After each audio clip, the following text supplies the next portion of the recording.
दोस्तों आज की क्लास में जनगणना के टॉपिक को पूरा कंप्लीट करने वाले हैं और क्योंकि आपको पता होगा ये एग्जाम में बहुत इंपॉर्टेंट टॉपिक होता है जनगणना। बने रहिए, आज की क्लास में पूरा जनगणना का टॉपिक आपका कंप्लीट करेंगे बहुत सरल भाषा में। और वीडियो को मैं जानकर शॉर्ट रखने वाला हूं थोड़ा, जिससे आपको बाद में पढ़ने में परेशानी ना हो, पर टॉपिक आज की क्लास में पूरा कंप्लीट होगा, तो ध्यान से। सबसे पहले अपन जनगणना पढ़ने वाले हैं, तो जनगणना की एक छोटी सी बात अपन जान लेते हैं कि सर जनगणना होती क्या है। तो जनगणना, जन की गणना, जन मतलब लोग, गणना मतलब गिनती, लोगों की गिनती जनगणना हो गया। अब बात करें सर जनगणना कितने प्रकार की है, तो ध्यान से सुनो। जनगणना की अगर बात करोगे तो एक व्यवस्थित होती है, एक अव्यवस्थित होती है। हालांकि व्यवस्थित जनगणना को ही हम पढ़ते हैं। व्यवस्थित जनगणना में लिखित बातों की बात करी जाती है, जहां लिखी हुई चीजें होती हैं, जो सिस्टेमेटिक होती है। और व्यवस्थित जनगणना के अंदर भी दो प्रकार की जनगणना होती हैं, एक तो नियमित और एक अनियमित। नियमित जनगणना में एक नियम लिया जाता है, जैसे वर्तमान में 10 वर्षों का नियम लिया गया है कि हर 10 वर्ष में हम जनगणना करेंगे, तो नियम लिया है, तो वो नियमित जनगणना है। और नियमित जनगणना कौन सी जनगणना के अंदर अंतर्गत आती है? व्यवस्थित के अंदर सब कुछ लिखा होता है, एक एक फैक्ट व्यवस्थित होता है। एक आती है अनियमित, लेकिन वो भी व्यवस्थित के अंदर ही आएगी। अनियमित में कोई भी नियम नहीं लिया जाता। ठीक है सर। अव्यवस्थित जनगणना कौन सी है? अव्यवस्थित जनगणना में कुछ भी अच्छे से लिखित साक्ष्य नहीं होते, कुछ भी सिस्टमेटिक प्लान्ड तरीके से नहीं होता है। अब ये जनगणना कहीं देखने को नहीं मिलती। ठीक है भाई, आगे बढ़े। अगर बात करें जनगणना की, तो सर जनगणना भारत में बताओ सबसे पहले कब हुई? तो मेरे भाई भारत में सबसे पहले 1872 में जनगणना हुई। कब हुई? 1872 में। और 1872 में जो जनगणना हुई थी वो लॉर्ड मेयो के शासनकाल में हुई थी। रट लेना, लॉर्ड मेयो 1872 भारत की जनगणना। रट लो, आता है एग्जाम में। 1881 में दूसरी बार जनगणना हुई, लॉर्ड रिपन के कार्यकाल में। लेकिन ये जो लॉर्ड रिपन के कार्यकाल में जनगणना हुई थी, ये भी पिछले के जैसी व्यवस्थित थी, लेकिन इसमें थोड़ा सा बदलाव था। ये जनगणना नियमित जनगणना थी, लेकिन मतलब यहां से एक नियम ले लिया गया था कि अब 10-10 सालों में हम जनगणना करेंगे। तो पहली बार दशकीय जनगणना भारत में कब होने जा रही थी? इसकी शुरुआत कब होने जा रही थी? 1881। क्यों? क्योंकि ये एक रेगुलर थी, यानी कि नियमित जनगणना थी। नियमित जनगणना थी, यहां से फिर नियम चला आया था, नियम चल गया था। ठीक है मेरे भाई, ठीक है। तो 1872 लॉर्ड मेयो, 1881 लॉर्ड रिपन, नियमित की शुरुआत। स्वतंत्रता के बाद जो जनगणना हुई पहली बार, वो हुई 1951 में। और उसके बाद अगर बात करें कि हमारी लेटेस्ट जनगणना कौन सी है, तो वो बोली जाएगी 2011। सर क्यों? अभी तो 2026 चल रहा है मेरे भाई। 2011 के बाद 2021 में हो रहे थे 10 साल, और 10 साल में जनगणना के आंकड़े आने थे। लेकिन 2020 में हमारा स्वागत कर दिया किसने? कोरोना ने। और वहां से कहानी पलट गई। हालांकि लोगों ने यह सोचा था कि जो जनसंख्या है वो कम हो जाएगी, लेकिन भारत देश की जनसंख्या 2020 में इतनी बढ़ गई कि अब जन्म जन्मांतर तक शायद भारत देश को कोई पीछे नहीं छोड़ सकता। हालांकि वो दूसरी बातें छोड़, लेकिन जनगणना तो हो नहीं पाई। तो अभी तक क्योंकि अब तो काम चालू हो गया अगली जनगणना का, पर अभी तक आंकड़े नहीं आए हैं। तो 2011 की ही हमें एग्जाम की दृष्टि से आधिकारिक जनगणना मान के चलनी है। यूएन ने कुछ अपनी रिपोर्ट्स निकाली हैं, जिसके अनुसार उसने अपनी जनगणना के आंकड़े दिए हैं, लेकिन हम भारत के आंकड़ों की चर्चा कर रहे हैं, इसलिए यूएन की रिपोर्ट की यहां चर्चा नहीं होगी। ठीक है, आओ आगे बढ़ते हैं। अब तुमसे कई बार पूछा जाता है कि 1872 की जनगणना के बाद 2011 की जनगणना, जो कि हम आधिकारिक तौर पर अपनी लेटेस्ट जनगणना मान के चल रहे हैं, क्योंकि भारत के आंकड़े वही लेटेस्ट तक, उसी जनगणना तक लेटेस्ट आंकड़े। तो 1872 के बाद 2011 की जनगणना जो है, ये कौन से नंबर की जनगणना है? ये 15वें नंबर की जनगणना है। रट लेना। 1881 वो रिपन वाले के बाद, 1881 के बाद 2011 की जनगणना कौन सी है? सर ये 14वीं है। रट लो। इसके बाद स्वतंत्रता के बाद हमारी 2011 की जनगणना कौन से नंबर की जनगणना है? तो स्वतंत्रता के बाद 2011 की जनगणना 7वें नंबर की जनगणना है। ये पूरा रट लेना, बहुत इंपॉर्टेंट है। अब बात कर लेते हैं, ये तो भारत की बात हो गई। अब बात कर लेते हैं विश्व की। विश्व में सर्वप्रथम जनगणना स्वीडन में हुई थी 1749 में। रटो इस बात को, विश्व में सर्वप्रथम जनगणना स्वीडन में हुई थी। स्वीडन में 1749। मालवा वाले होगी तो 49 बोलोगे। ठीक है, ठीक है सर, अच्छी बात है। इसके बाद पहली बार दशकीय जनगणना कहां हुई? जहां नियम ले लिया गया था, तो पहली बार दशकीय जनगणना हुई अमेरिका में, वो भी 1790 में। कब? 1790 में। इस बात को रटो। 1749 स्वीडन, 1790 अमेरिका। आओ जरा आगे बढ़ते हैं। बाकी की ये पूरी बातें मैंने आपको ऑलरेडी बता दी है। अब आगे बढ़ते हैं। बात करें जनगणना कौन से अनुच्छेद के तहत होती है, तो मेरे भाई जो जनगणना है ये आपको पता भी होगा, अनुच्छेद 246 के तहत होती है। गृह मंत्रालय के अधीन है इसका काम, और इसके आंकड़े कौन निकालता है? महापंजीयन कार्यालय और जनगणना आयुक्त। क्लियर है? और 2011 के समय जो जनगणना आयुक्त थे वो डॉक्टर सी चंद्रमौली थे। तो ये भी थोड़ा सा याद रखना, जनगणना आयुक्त जो है 2011 के समय वो कौन थे? सी चंद्रमौली। क्लियर है? इसलिए कई बार उसे चंद्रमौली की जनगणना भी कहा जाता है, 2011 की जनगणना को। अब मेरे भाई एक बात याद रखना, हमारे जब पूरा समय चलता गया तो बीच में एक दशक ऐसा आया जब हमारी जनसंख्या बढ़ने की वजह तेजी से घट गई, और वो समय था आपका 1911 से 1921 के बीच का। यहाँ पे हालांकि कुछ महामारियां भी फैली थी, प्लेग जैसी, और साथ ही साथ यहाँ पे वर्ल्ड वॉर भी हो गया। तो अंग्रेजों ने हमारे यहाँ से सैनिक भी भेजना चालू कर दिया था, ध्यान भी देना बंद कर दिया था। तो काफी सारी समस्या भारत में उत्पन्न हो गई थी, अकाल जैसी समस्या, प्लेग जैसी समस्या, बहुत सारी समस्या। और 1911 से 1921 के बीच में हमारी जनसंख्या भयंकर कम हो गई। भयंकर तो नहीं, पर हाँ कम हो गई। और ये आंकड़े कब पता चले होंगे? 1921 की जनगणना में, की जनसंख्या कम हो गई। इसीलिए 1921 की जनगणना, जहां पे जनसंख्या कम होती हुई दिख गई थी पिछले 10 वर्षों की, उस वर्ष को कहा गया महान विभाजन वर्ष 1921 को, ग्रेट डिवाइडिंग ईयर। यहां पे जनगणना जनसंख्या वृद्धि दर नेगेटिव थी। आगे बढ़ते हैं। अगर दशक पूछा जाए तो फिर पूरा बोल देना कि महान विभाजक दशक 1911 से 1921 का था। 10 वर्ष पूछे, अगर वर्ष पूछा जाए तो केवल 1921 आंसर देना। आगे बढ़ेंगे। अब बात कर लेते हैं कुछ चीजों की, या इनसे पहले कुछ विशेष चीजों की बात कर लेते हैं, यानी कुछ आंकड़ों की बात कर लेते हैं। फिर मैं तुम्हें ये पूरी बातें समझाऊंगा। हालांकि इनको समझना पहले इंपॉर्टेंट है, पर फिर भी तो मैं इंपॉर्टेंट फैक्ट्स पहले बता रहा हूं, तो ध्यान से सुनो। 2011 की जनगणना के अनुसार हमारे भारत की जो एग्जैक्ट जनसंख्या थी वो थी 121 करोड़ 8,54,977। बोलो कितनी थी? 121 करोड़ 8,54,977। और ये जो जनसंख्या थी इसमें पुरुष कितने थे, महिलाएं कितनी थी? तो ध्यान से सुनो। इसमें जो पुरुष थे ये लगभग 51.5% थे, और महिलाएं जो थी ये लगभग 48% थी। पूरा याद करने की आवश्यकता नहीं है, इतना याद कर लो तुम्हारा काम हो जाएगा। और हमारी जो जनसंख्या है 2011 की, ये विश्व की जनसंख्या का कितना परसेंट थी? सर ये विश्व की जनसंख्या का 17.5% थी। एग्जाम में यही पूछे जाते हैं। और हमारी जनसंख्या वृद्धि दर कितना था 2011 की जनसंख्या में?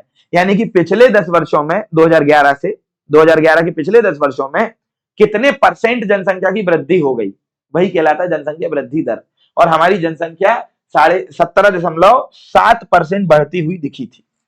क्लियर है? सर समझ में आ गया। आओ जरा इसको एक सेकंड में रिकॉल कर लेते हैं। हमारी जनसंख्या कितनी? 121 करोड़ 2011 की, 121 करोड़ 8,54,977, जिसमें पुरुष कितने थे? लगभग 51%। महिलाएं कितनी थी? लगभग 48%। और हमारी जनसंख्या टोटल विश्व की जनसंख्या कितने थी? सर हमारी जनसंख्या टोटल विश्व की जनसंख्या की थी 17.5%। जनसंख्या वृद्धि दर कितनी थी? 17.7%। आओ जरा आगे बढ़ते हैं, ध्यान से सुनो। जनसंख्या घनत्व कितना था? तो भैया जनसंख्या घनत्व का मतलब होता है कि 1 किलोमीटर स्क्वायर के अंदर औसतन कितने लोग आ रहे हैं। अब इसको या तो तुम ऐसी रस्सी लेके जाओ 1 किलोमीटर स्क्वायर और गिनो 1 1 2 2 3 3 4 4 करके, सबसे पहले खड़े हो हमें गिनना है। या तो फिर जहां पर हम असहाय हो जाते हैं वहां गणित देवी का सहारा लिया जाता है, और गणित के अनुसार अपन सिंपल लॉजिक लगाते हैं कि भैया एक काम करो, हमारी टोटल जनसंख्या को देश के टोटल क्षेत्रफल से डिवाइड कर दो, तो यूनिट क्षेत्रफल में यानी कि 1 किलोमीटर स्क्वायर में कितनी जनसंख्या आएगी वो हमें पता चल जाएगा। और ऐसा ही किया और हमें निकल के आया 382। याद रखना, भारत की जो टोटल जनसंख्या घनत्व था 2011 की जनगणना के हिसाब से वो था 382 व्यक्ति प्रति वर्ग किलोमीटर। इतनी बात क्लियर? सर ये चीज क्लियर। लिंगानुपात कितना है? 943 महिलाएं प्रति 1000 पुरुष। ये पुरुष और महिलाओं के बीच रेशियो दर्शाता है। ये क्या दर्शाता है? पुरुष और महिलाओं के बीच अनुपात दर्शाता है कि 1000 पुरुषों की तुलना में स्त्रियों की संख्या कितनी है, वही लिंगानुपात कहलाता है। और यहां पर आंसर क्या निकलेगा, 943 महिलाएं प्रति 1000 पुरुष। इस हिसाब से उस समय जनसंख्या के आंकड़े थे। ठीक है, अब आओ आगे बढ़े, जरा ध्यान से सुनो मेरे भाई। अब अपन का ये हो गया, अब देखना है शिशु लिंगानुपात। शिशु लिंगानुपात भी नॉर्मल लिंगानुपात जैसा ही है, बस यहाँ पे आयु वर्ग अलग हो जाता है। यहाँ पे 0 से 6 वर्ष के लोगों की बात करने लगते हैं। शिशु लिंगानुपात में किसकी बात करते हैं, 0 से 6 वर्ष की आयु की बात करते हैं कि 0 से 6 वर्ष की आयु की जनसंख्या में 1000 पुरुषों पर, ऐसा बोल सकते हैं 1000 बालकों पर कितनी बालिकाएं मौजूद हैं। तो वहां पर जो आंसर निकल के आता है वो निकल के आता है मेरे भाई आपका 919 बालिकाएं प्रति 1000 बालक। 0 से 6 वर्ष की आयु की बात कर रहे हैं, इसलिए बालक और बालिका शब्द का इस्तेमाल कर रहा हूं। ठीक है, याद रखना, लिंगानुपात 943, शिशु लिंगानुपात 919, लिंगानुपात 943, शिशु लिंगानुपात 919। आगे बढ़ते हैं, बात कर लेते हैं साक्षरता दर कितनी है। तो हमारे देश की साक्षरता दर जो है, इसमें भी दो आंकड़े होते हैं, एक तो होती है साक्षरता दर और एक होती है सकल साक्षरता दर। आओ दोनों में अंतर दिखाऊं। सबसे पहले देखो साक्षरता दर क्या है। तो साक्षरता दर में होता क्या है मेरे भाई कि हमारी देश की जितनी जनसंख्या 7 वर्ष से ऊपर की है, उस जनसंख्या में यह देखा जाता है कि कितने परसेंट ऐसे लोग हैं जो किसी एक भाषा को समझ सकते हैं और उसे लिख या तो पढ़ सकते हैं। वो साक्षर कहलाते हैं हमारे देश में। यानी कि 7 वर्ष से ऊपर की जनसंख्या में, नीचे की जनसंख्या में देख ही नहीं रहे, 7 वर्ष से ऊपर की जितनी भी जनसंख्या है उसमें ये देखेंगे ऐसे कितने परसेंट लोग हैं जो किसी एक भाषा को समझ सकते हैं, लिख सकते हैं या पढ़ सकते हैं। समझना अनिवार्य है, लिखना या पढ़ने में से कोई एक चलेगा। ये हमारे देश की साक्षरता के स्टैंडर्ड है और हम कह रहे हैं विश्व गुरु बन जाएंगे, कभी नहीं बन पाएंगे। ठीक है मेरे भाई, चलो आगे बढ़ते हैं, थोड़ा सा और आगे बढ़ते हैं। ये कहलाती है साक्षरता दर, जो कि हमारे देश में 73% है। तब जब 7 वर्ष से ऊपर की जनसंख्या में देखा होगा। लेकिन जब इसको पूरी जनसंख्या को देखा जाता है, यानी कि 7 वर्ष से ऊपर का बस नहीं देखते, पूरी जितनी है पूरी जनसंख्या को देखते हैं, तो उसको बुलाया जाता है सकल साक्षरता दर। क्या बुलाया था मेरे भाई, सकल साक्षरता दर। और भारत देश में ग्रॉस लिटरेसी रेट, सकल साक्षरता दर है 74.04%, साक्षरता दर है 73%। उम्मीद है बात समझ में आ गई। अनुसूचित जाति यानी कि एससी कैटेगरी, शेड्यूल्ड कास्ट, जिनको गांधी जी ने हरिजन कहा है, हमारे पूरे देश में एससी कैटेगरी की जनसंख्या 16.6% है। 2011 की जनगणना के हिसाब से है भाई साहब पूरी आंकड़े। अनुसूचित जनजाति, जिनको वर्तमान में आप आदिवासी कहते हैं, आदिवासी का मतलब होता है भारत देश के मूल निवासी, और इनकी जनसंख्या हमारे यहां पर बोले अनुसूचित जनजाति या शेड्यूल्ड ट्राइब की जो जनसंख्या 2011 की जनगणना के हिसाब से ये 8.6% है। बात कर लेते हैं नगरीय जनसंख्या। नगरीय जनसंख्या 2011 की जनगणना के हिसाब से 31.2% है, और शहरी और ग्रामीण जनसंख्या, गांव की जनसंख्या जो है वो 68.8% है। कितनी, 68.8% जनसंख्या है गांव में। भारत देश कृषि प्रधान देश है, भारत देश कृषि प्रधान देश है, लेकिन वर्तमान में भारत देश कुर्सी प्रधान देश बनता जा रहा है, जहां केवल कुर्सी की परवाह होती है, कृषि की नहीं। आओ जरा आगे बढ़ते हैं। देखो अब अगर आगे बढ़े तो सर्वाधिक जनसंख्या की दृष्टि से सर्वाधिक 5 बड़े राज्य कौन से हैं जहां पे सबसे ज्यादा जनसंख्या, तो सबसे ज्यादा जनसंख्या उत्तर प्रदेश में है, फिर महाराष्ट्र में है, फिर बिहार में है, फिर पश्चिम बंगाल में और फिर मध्य प्रदेश में है। हमारे मध्य प्रदेश की जनसंख्या की अगर बात करें तो कितनी है, हमारे मध्य प्रदेश की जनसंख्या की अगर बात करें तो 2011 की जनगणना के हिसाब से 726,26,809, ऐसे याद कर लो 726,26,809। आओ आगे बढ़ते हैं। न्यूनतम जनसंख्या किसकी थी सर, न्यूनतम जनसंख्या सिक्किम की थी। तो अगर कभी तुमसे पूछा जाए कि इंपॉर्टेंट क्या है इसमें, तो सबसे इंपॉर्टेंट ये है, सबसे ज्यादा जनसंख्या 2011 के हिसाब से उत्तर प्रदेश, सबसे कम जनसंख्या सिक्किम। आओ आगे बढ़ते हैं। नेक्स्ट, दशकीय वृद्धि दर। दशकीय वृद्धि दर सबसे ज्यादा कहां, जहां 10 सालों में सबसे ज्यादा जनसंख्या वृद्धि हुई, तो वो थी मेघालय, और ये तुम्हें याद करना पड़ेगा 27.9%। जब तुम्हें ये शीर्ष आंकड़े याद हो जाए तब इन आंकड़ों को याद करना, इंपॉर्टेंट क्योंकि ये भी है, इस वाले में भी है और इस वाले में भी है। ठीक, मेघालय की कितनी जनसंख्या वृद्धि दर थी, 27.9%, और सबसे कम जनसंख्या वृद्धि दर थी नागालैंड, जिसकी कितनी थी, -0.6%। माइनस या नेगेटिव जनसंख्या वृद्धि दर का मतलब होता है वहां पिछले 10 वर्षों में जनसंख्या कम हो गई थी 0.6% के हिसाब से। और जनसंख्या कम होने के क्या कारण रहे होंगे मुझे कमेंट में बताना, ठीक है मेरे भाई। इसके बाद मेघालय के बाद अरुणाचल है, फिर बिहार है, और न्यूनतम में अगर बात करें तो सबसे नीचे तो नागालैंड था, फिर केरल, फिर गोवा। आओ आगे बढ़ते हैं। जनसंख्या घनत्व की अगर बात करें तो मेरे भाई जनसंख्या घनत्व सबसे ज्यादा बिहार का, सबसे ज्यादा कहां का था 2011 की जनगणना के हिसाब से बिहार का 1106 व्यक्ति प्रति वर्ग किलोमीटर। 1 किलोमीटर स्क्वायर में 1000 लोगों से ज्यादा भीड़ थी, ये औसत होता है, ठीक है मेरे भाई। तो याद रखना सबसे ज्यादा जनसंख्या घनत्व बिहार में, सबसे कम जनसंख्या घनत्व अरुणाचल प्रदेश, मात्र 17 व्यक्ति प्रति वर्ग किलोमीटर। और आओ तुम्हें कुछ बातें बताता हूं। बिहार में जनसंख्या वृद्धि दर जनसंख्या घनत्व सबसे ज्यादा है। और साक्षरता की अगर बात करोगे तो 2011 की जनगणना के अनुसार बिहार की साक्षरता न्यूनतम थी जो कि 61.07% थी, जिसको अपन ने 61.8% बोला है, 61.07% थी न्यूनतम, सबसे कम जनसंख्या। आइए सबसे ज्यादा वहीं से बनते हैं, क्यों? जहां साक्षरता कम होगी वहां कदर भी साक्षरता की ज्यादा होगी। व्यक्ति वहां मर मर के पढ़ लेगा, तो हमें पूरी सुख सुविधाएं मिलेगी, तो शायद तुम्हारी पढ़ाई उतनी अच्छे से नहीं होगी जितनी बिहार के एक स्टूडेंट मेहनत से पढ़ते हैं। क्यों? क्योंकि उनको वो उपलब्ध नहीं होती हैं चीजें उतनी आसानी से, ठीक है मेरे भाई। आओ जरा आगे बढ़े।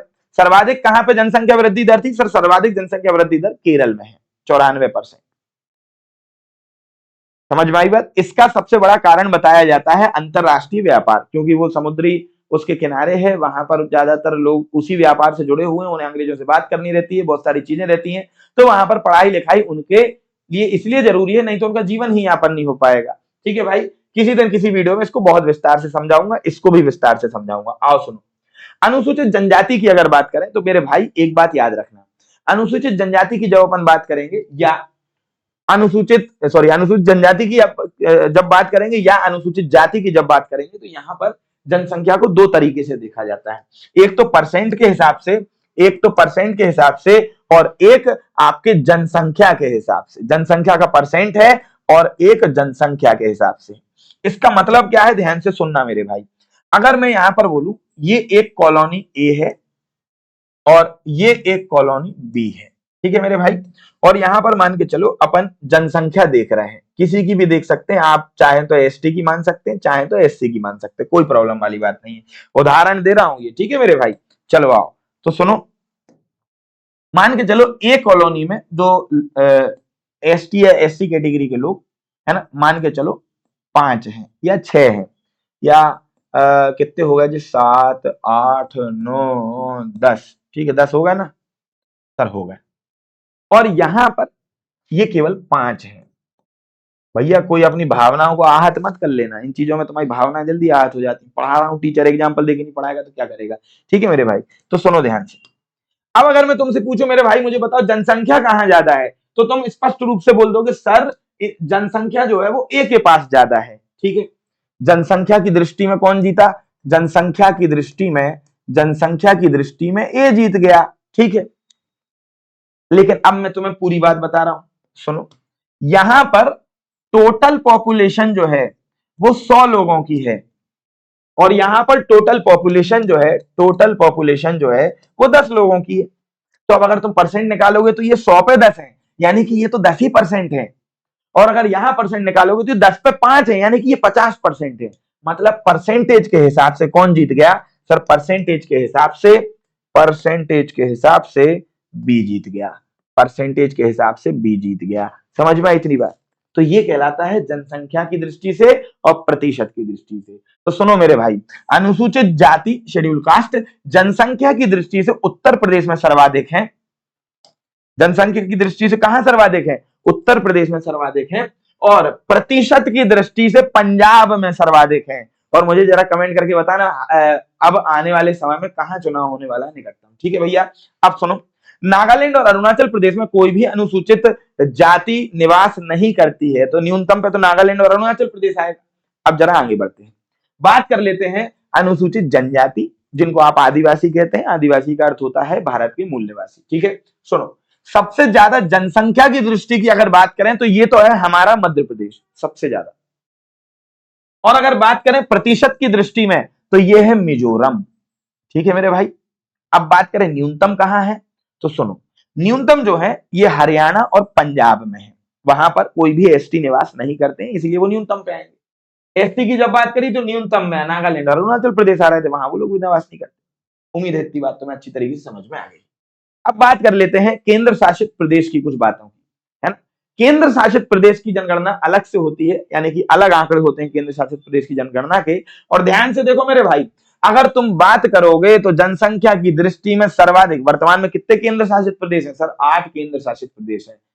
कमेंट करके बताना कौन कौन से 8 केंद्र शासित प्रदेश हैं। विद्या कसम चढ़ी तुम पे। आओ देखो, जनसंख्या की बात करें अगर अपन, मत करना भाई ऐसे ऐसे, परेशान मत होना, है ना, परेशान मत होना। वीडियो अच्छी लगे तो वीडियो को लाइक कर देना, चीजें समझ में आ रही हो वीडियो को शेयर कर देना, एक प्यारा सा कमेंट छोड़ के जाना। भाई तुम्हारे प्यारे से कमेंट से मुझे काफी मनोबल मिलता है। ठीक है मेरे भाई, चलो आओ। जनसंख्या की अगर बात करें तो सर्वाधिक दिल्ली के पास थी। रोजगार के अवसर वहां बहुत ज्यादा है, तुमने देखा होगा आसपास से पूरे लेबर मजदूर दिल्ली जा रहे हैं, है ना। न्यूनतम कहा? लक्षद्वीप में। ठीक है मेरे भाई। दशकीय वृद्धि दर की अगर बात करें तो दादर एवं नागर हवेली में सबसे ज्यादा दशकीय वृद्धि दर थी और लक्षद्वीप पे सबसे कम थी। अब दादर नागर हवेली दमन एंड दीव को वर्तमान में जोड़ दिया गया है, पर हम तो 2011 की बात कर रहे हैं, तो उसी आंकड़े के हिसाब से पढ़ना पड़ेगा। जनसंख्या घनत्व की अगर बात करें तो दिल्ली में 11,320 व्यक्ति प्रति वर्ग किलोमीटर। दिखती है ना झोपड़ झुग्गियां। टैक्स वो व्यक्ति भी देता है जब वो साबुन खरीदता है, लेकिन उसके बावजूद भी उनको वो सुविधा नहीं दी जाती है। तो ये बड़ा ही दुर्भाग्य है हमारी राजधानी का, जहां इतने सारे लोगों को झोपड़ झुग्गियों में रहना पड़ता है। समझ में आई इतनी बात? खैर, न तुम आवाज उठाओगे न मैं आवाज उठाऊंगा, क्योंकि अपन लोगों की आदत है, जब तक हमारे साथ नहीं होगा जब तक हम किसी को आवाज नहीं उठाएंगे। ठीक है मेरे भाई, चलो आओ आगे बढ़े। तो इसको व्यंग समझ रहे हो अगर, तो व्यंग ही समझना, ये जरूरी है। शिक्षा की ये व्यंग दे तो ज्यादा अच्छा है। सुनो मेरी बात, लिंगानुपात की अगर बात करें तो पुडुचेरी में 1037 महिलाएं प्रति 1000 पुरुष, बहुत अच्छा लिंगानुपात है। दमन एंड दीव की अगर बात करें तो यहां सबसे कम था, 618 महिलाएं प्रति 1000 पुरुष। साक्षरता की अगर बात करें तो लक्षद्वीप में सबसे ज्यादा थी और दादर नागर हवेली में सबसे कम थी। और मेरे भाई, तुम अगर इस वीडियो को यहां तक देखते हो आए हो तो तुम्हारी सिंसियरिटी को सलाम है, और तुम्हारे लिए एक छोटा सा इनाम है मेरी तरफ से। हालांकि इनाम नहीं बोलेंगे, तुमने कमाया है तो इनाम तो नहीं बोलेंगे, कमाया है इसीलिए इनाम बोलना ही ज्यादा अच्छा है ना। तो सुनो, तुम यशखरे जीएस के प्लेटफॉर्म पर किसी भी कोर्स में एक कूपन कोड अगर अप्लाई करते हो 12SCD, तो तुम्हें 10% एक्स्ट्रा ऑफ मिल जाएगा। ये कोई ऑफर नहीं है, केवल ये तुम्हारी जो सिंसियरिटी है, जो पढ़ने की लगन है, उसको देखते हुए एक मान सम्मान है जो मेरी तरफ से तुम्हें दिया जा रहा है। क्योंकि आज के टाइम पे यूट्यूब पर सिंसियर होके कम ही लोग पढ़ते हैं। ठीक है मेरे भाई, और तुम्हारा सिलेक्शन जल्दी ही होगा, टेंशन फ्री रहना। ठीक है, और ये जो आपका कूपन कोड है ये केवल फरवरी 2026 में ही काम करेगा। अगर आप बाद में इस वीडियो को देख रहे हैं तो आप उस मंथ की किसी भी वीडियो में देख सकते हैं। सभी वीडियोस में मैं अपने सभी सिंसियर स्टूडेंट्स को कुछ तोहफे देने का काम करता हूं। ठीक है भाई, तो इसको अप्लाई कर देना। इसके बाद ये हमारा सफलता बैच है, इसको आप ज्वाइन कर सकते हैं। पूरा करंट अफेयर कंप्लीट करा दिया है। परमाणु बैच है जिसमें एसएससी, व्यापम, रेलवे सब कुछ आपका कंप्लीट हो जाएगा। और अगर बात करें स्टैटिक जीके का बैच, ये भी आप देख सकते हैं। वर्ग 2 की अगर तैयारी कर रहे हैं तो वर्ग 2 का बैच आप देख सकते हैं मेरे भाई, जिसमें लाइव क्लास और पीडीएफ सब कुछ आपको मिलेगा। और हमारे द्वारा जो अल्ट्रा नोट्स बनाए गए हैं वो सभी बैचेस में आपको प्रोवाइड किए जाते हैं, यानी कि लिखने की समस्या नहीं होती है। पॉलिटी, इकोनॉमिक्स, ज्योग्राफी, हिस्ट्री अगर अलग से पढ़ना चाहते हो तो इससे भी तुम जुड़ सकते हो। अलग से भी तुम्हें बैच मिल जाएगा। दोस्तों, इस क्लास की पीडीएफ जो है वो आपको ऐप पर मिलेगी। डिस्क्रिप्शन में ऐप का लिंक है, ऐप डाउनलोड करिएगा। ऐप पर जब जाएंगे तो स्क्रॉल हल्का सा करेंगे मेन स्क्रीन पर तो यूट्यूब पीडीएफ का सेक्शन दिखेगा, क्लिक करना। उसके अंदर आपको अलग से दिख जाएगा सब्जेक्ट ज्योग्राफी के अंदर आपको जनगणना की पीडीएफ मिल जाएगी। चलिए, तो सभी को धन्यवाद।